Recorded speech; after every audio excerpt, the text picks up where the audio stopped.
Oh my! Wala! Wait, wait, wait! Wow!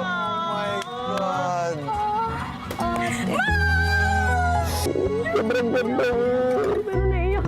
Sobrang naapektuhan talaga kuya at yung naging kadugo ko rin na si Atik lang. Kasi hindi ko talaga na-ready po yung sarili ko. Kaya sobrang na-hurt po ako. Pero nung nakita ko po sila kanina, sobrang nakaka-happy po. Para siyang closure.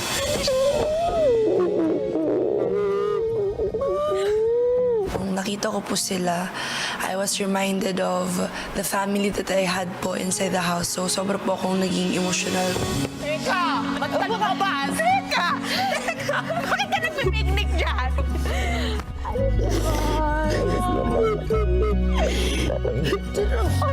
My heart is full of happiness po nung nakita ko po si Ate Klang. Sobrang saya po ng puso ko, kuya. Sorry talaga, ate. I was happy to see them. I was happy na nakapag-sorry ulit ako, kuya. Kumusta kayo? Miss ko kayo. Ay, Lindsay, sayang yung... Kay Ate lang, kuya, inulit-ulit niya sa amin ni River na, River, easy, okay lang. Kino-comfort niya kami, kuya. Diva ka na! Ilang oras ka pala nasa labas na! I love you, my baby. Naninibago! Make it up to her, kuya.